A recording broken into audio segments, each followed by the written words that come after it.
एक समय की बात है।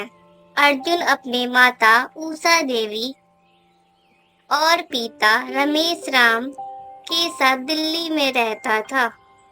अर्जुन एक कंपनी में जॉब करता था। उसके पिता एक रिटायर्ड फौजी थे। अर्जुन की शादी एक लड़की रिया से होती है। रिया बहुत सुंदर लड़की थी। उसको बचपन से ही बहुत ही लाड़ प्यार से पाला गया था। माँ, मैं ऑफिस जा रहा हूँ। जून का महीना चल रहा था। दिन में बहुत गर्मी लगती थी। तापमान 50 डिग्री सेल्सियस तक चला जाता था। एक दिन रिया अपने पति अर्जुन से बोलती है, सुनिए जी, मैं इस गर्मी से बहुत परेशान हो गई हूँ। आप एसी लगवा दीजिए। अर्जुन एसी के लिए मना नहीं करता है। ठीक है, इसमें कौन सी बड़ी बात है। अर्जुन अपने कमरे में एसी लगवा देता है। अब अच्छा लग रहा है मुझे। 7-8 दिन बीत जाते हैं।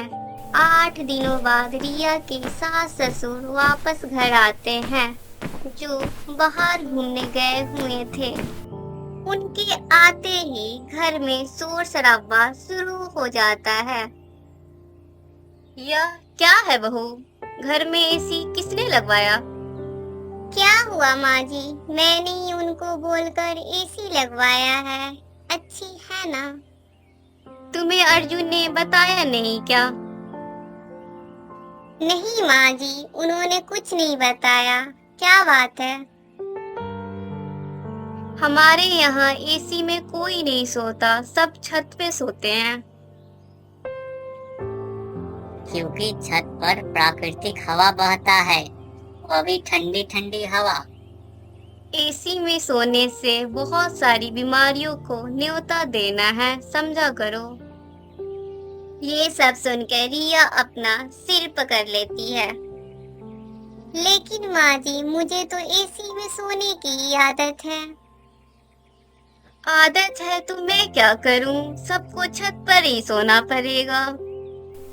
यह सब चल ही रहा था। तब तक अर्जुन ऑफिस से वापस घर आ जाता है।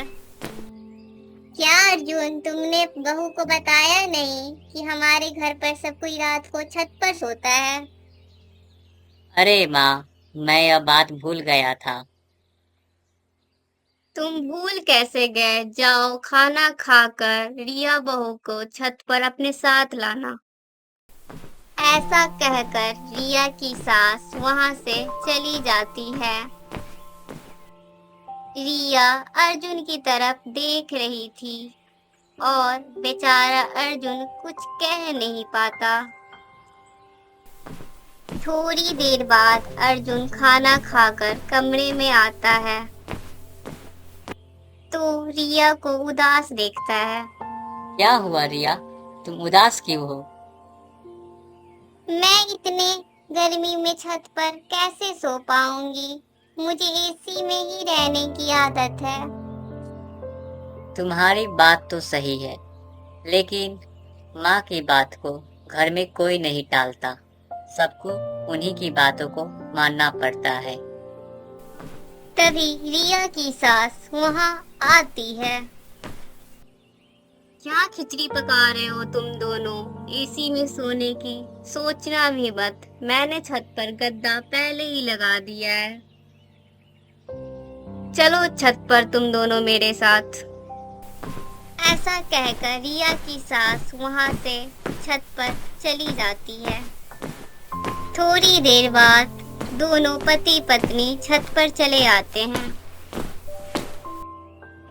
रिया जब सो रही थी तो उसे नींद नहीं आ रही थी। वह मन ही मन सोच रही थी, हे भगवान, ये लोग इतने गर्मी में कैसे सो रहे हैं? मुझे तो लग रहा है किसी ने गरम तवा रख दिया हो मेरे चेहरे पे। हे भगवान। बेचारी रिया किसी तरह रात बिताती है। अगले दिन, माँ जी, मैं कल सो नहीं पाई, मेरा सिर बहुत ज्यादा दर्द कर रहा है, ऐसा लग रहा है कि मुझे डॉक्टर के पास जाना पड़ेगा। ऐसा बोलकर रिया अपना सिर पकड़ लेती है।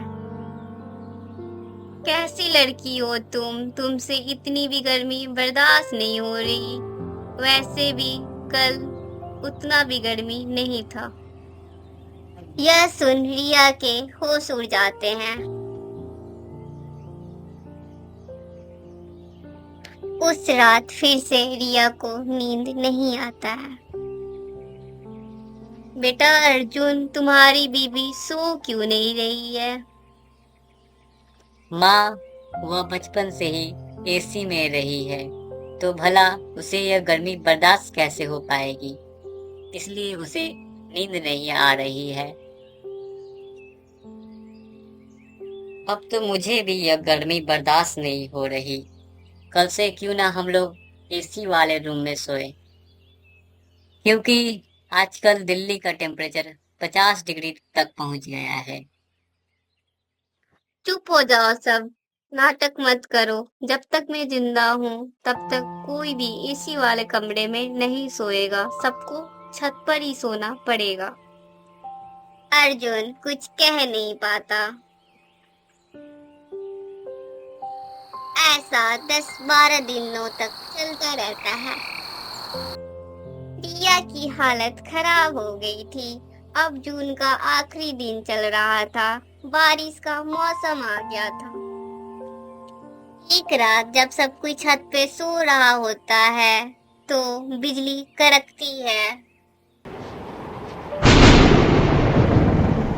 और बारिश शुरू हो जाती है। चलो सब कोई अर्जुन के रूम में चलो।